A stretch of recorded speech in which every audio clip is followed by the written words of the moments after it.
Well, the next 15 minutes of these slides will be an account of over 30 years of sailing and boating activities with the Watts family.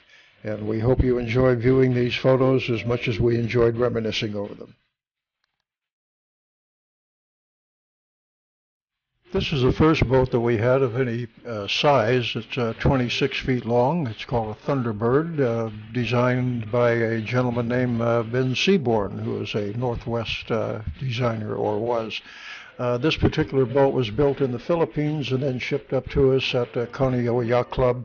And this photograph was taken shortly after delivery. And you can see there is no mast, no keel, no rudder, not much of anything on it. So there's a lot of work lying ahead of us in order to get her commissioned and in the water. And standing proudly alongside our new acquisition is our faithful Volkswagen limousine, guarding the boat with her very life. So after many weeks of toil and labor of love, I might add, we finally got the boat all ready and in the water. The mast is stepped, the keel's attached, and she's ready to sail. It was a lot of fun and a great learning experience. So here's another shot of her in the pier, taken from the port side with Kaneohe Bay and the Ko'olaus in the background. Beautiful shot and a beautiful place to have a boat.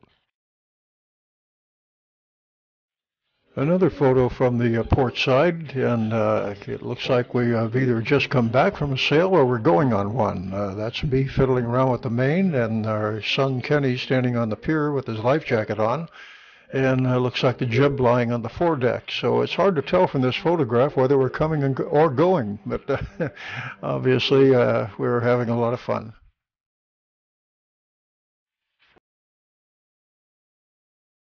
And this is the only photo of the Thunderbird that I have under sail. It looked like it was a pretty quiet day, and you can tell by looking at the sail number that obviously I put the slide into the scanner backwards, because the sail number actually was 705, but didn't quite come out that way. I'll try to do better next time. We had that boat for 4 years, or perhaps a little bit longer, and during that period I did manage to win the fleet championship one year. There were about 10 or 12 of us competing for this trophy. The trophy was not a one that you could keep personally. It was kept in the display case at the Kaneohe Yacht Club.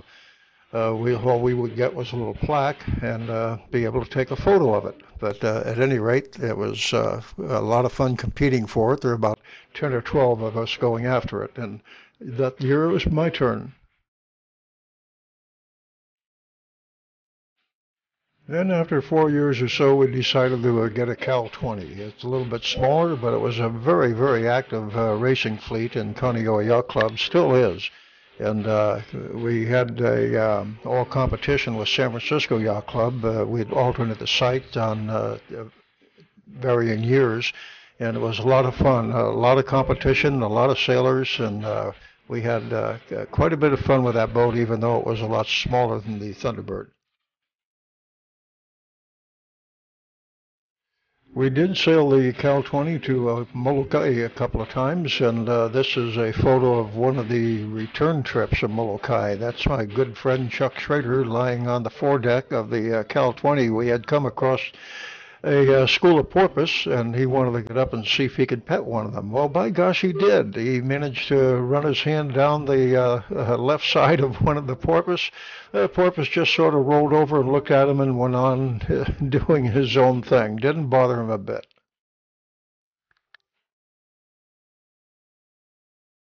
Then, after a couple of years with the Cal 20 and a lot of fun, we decided to go to a Cal 27. 7 feet's quite a difference when you're considering boats. We wanted something a little more spacious and a little more capable of ocean racing, which I got to be pretty interested in doing. So here she is under sail, our Cal 27. We were the second owners of this particular boat.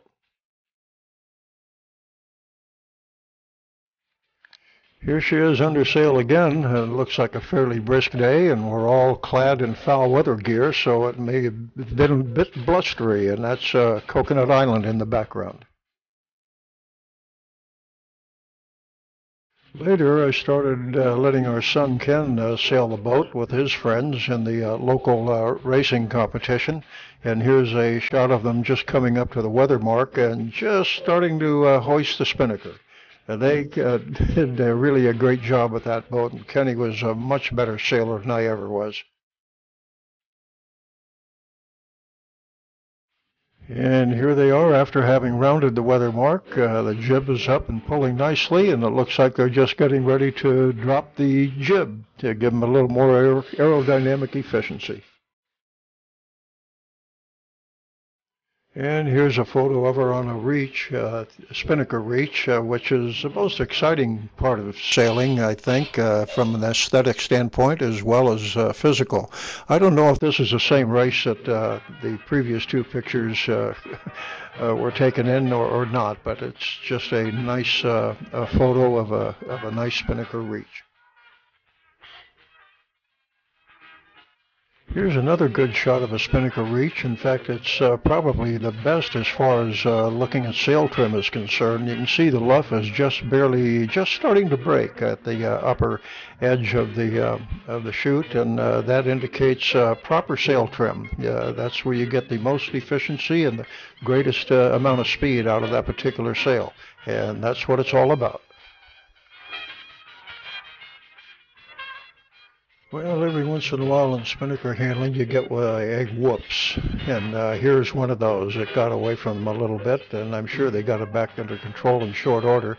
But some people call the spinnaker an invention of the devil, because you can get in a heap of trouble with it if you're just a little unfortunate. Anybody that's done any amount of racing and flown spinnakers has had their moments. I can assure you, it happens in the very best of families. Well, we entered the Molokai race a couple of times in this boat also. That's a race that extends from Kaneohe to Kaunakakai on the island of Molokai. And usually we start in the wee hours of the morning or at least very late at night so that we can arrive at a respectable time at Kaunakakai. Well, here we are getting our ducks in a line here. That's me in the yellow foul weather jacket, and my friend Paul Kajiyama standing by the stern, and Artie Jones, and it looks like Paul's wife, Mia, is giving Artie some words of encouragement. And then the striped T-shirt to the right there is our son. So here we are, untied and shoved off from the pier and on our way out to the starting line. And our son Ken is standing up there doing some last-minute fine adjustments to the main. And speaking of our son, he and a good friend of his, Neil, owned a Fireball together, which is a high-performance two-man racing boat. And here they are at the dock getting ready to go off to do battle. And it's really a fun boat to sail. There were several of them in the club, good active fleet, and it takes a lot of skill to get the most out of that boat. They really had a lot of fun with it. Well, we had several smaller boats in our family. Actually, at one time, we had a total of 5 boats in our family. And here's our a boat called a flipper, and that's our oldest daughter, Christy, on the helm. And it looks like the feet of our youngest daughter sticking out from underneath the boom. And it looks like a fairly quiet day, but I guess they're going to go out and hopefully get some wind. So after about a little over 10 years of owning that Cal 27 and doing a lot of racing with it, we decided to get something a little tamer and more comfortable. So we bought this Catalina 30, more of a family boat. It's more spacious, not a performance boat by any stretch of the imagination, but has a lot of other advantages for a young family. This particular photo was at Waikiki Yacht Club, where I took delivery. And you can see some of the condos and whatnot in the background at Waikiki Beach.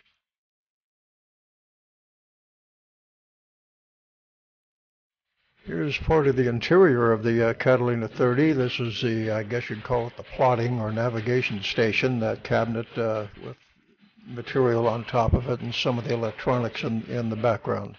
Very nicely laid out boat.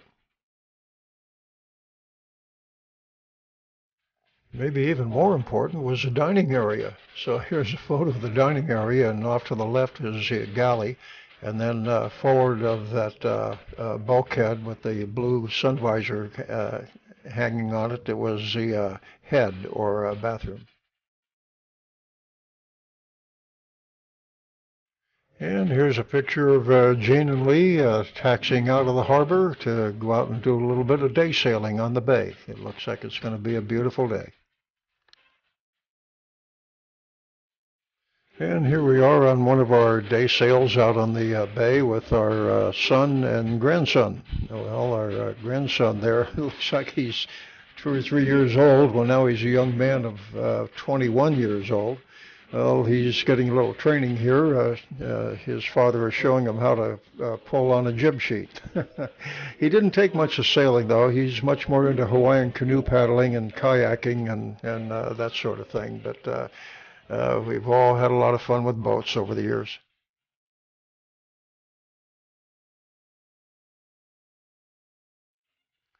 After moving up to the northwest, well, we decided, well, we can't be without a boat. It's been part of our life for so long. So we bought this Catalina 34. And here she is at the marina in Port Ludlow after we had her, after we brought her over here after purchasing it. I took delivery of the Catalina 34 in Everett, and we thought that it would be fun having a crew of ex-Hawaiian residents bring the boat back to Port Ludlow. So here we are, Bobby Holland, who now lives in Vancouver, Washington, Tom, who is no longer with us, myself, and Chuck Guston, who lives in Sequim. And we did a lot of sailing together in Hawaii, both racing against each other and with each other. Good friends, a lot of fun. And by gosh, we got out of the Everett Marina without doing any damage, and I finally get to steer my new boat. How about that? I'm happy as a clam. And here's a picture of our Catalina 34 under sail coming back into Ludlow Bay. That's a Burner Point that we're just passing. Perhaps we had been out on a race.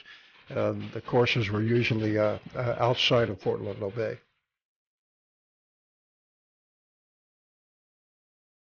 So here he is, the old man of the sea on the helm of the Catalina 34. We're under power, departing the bay for a good day's recreation out in Admiralty Inlet. There's Jane and our granddaughter Caitlin, all suited up and ready for action. Caitlin, I guess, is about 3 or 4 years old there. Now she's a very attractive young lady of 17.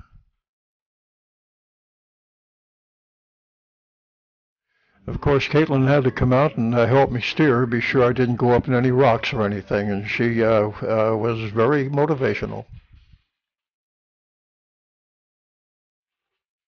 After all that hard work, Caitlin and Grandpa had to go down, or Papa as she calls me, we had to go down below and rest for a few minutes and get our our act together again.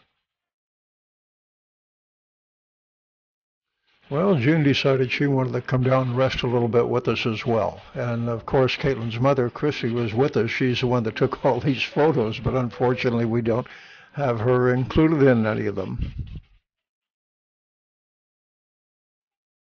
And there we are with Jean on the helm, gripping the gale in her teeth, eyes on a distant horizon, and ready to take on anything that the sea may have to offer. So finally, our sailing activities came to an end, and we bought this little power boat, Sea Dory, 23-foot, very, very strong, built like a Rock of Gibraltar almost. And we used it for crabbing and fishing and wandering around Ludlow Bay and Admiralty Inlet and over to Whidbey Island, etc. And sold it to a couple here in Port Ludlow, who in turn took it up to Alaska and sold it there, and hopefully she has found a very good home. So I hope you enjoyed all this, and thanks to Bix Beiderbecke for all the background music. Goodbye.